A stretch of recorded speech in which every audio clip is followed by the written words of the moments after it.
শুধু মন্ত্রিত্ব নয়, টিউলিপ সিদ্দিকের ব্রিটিশ পার্লামেন্টের সদস্য পদও বাতিল করা উচিত বলে মনে করে যুক্তরাজ্য বিএনপির নেতাকর্মীরা। মঙ্গলবার সিটি মিনিস্টার পদ থেকে টিউলিপ সিদ্দিকের পদত্যাগের ঘোষণার পর এমন মন্তব্য করেন যুক্তরাজ্য বিএনপির সভাপতি এম এ মালেক। এ সময় তিনি বলেন, বাংলাদেশের ক্ষমতাচ্যুত সাবেক প্রধানমন্ত্রী শেখ হাসিনার পরিবার দেশের গরিব মানুষের টাকা লুট করে বিদেশে অট্টালিকা গড়ে তুলেছে। এ তালিকায় টিউলিপ সিদ্দিকও আছে। তাই ব্রিটিশ ক্যাবিনেটের পাশাপাশি দেশটির পার্লামেন্টে থাকারও নৈতিক অধিকার নেই শেখ রেহানার কন্যা টিউলিপের।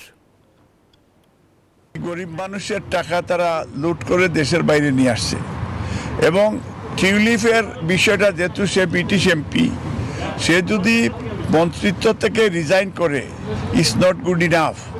তার এমপিশিপ থেকেও রিজাইন করার জন্য আমি ব্রিটিশ প্রধানমন্ত্রী প্রতি আমাদের এই ব্রিটিশ বাংলাদেশিদের পক্ষ থেকে আহ্বান জানাবো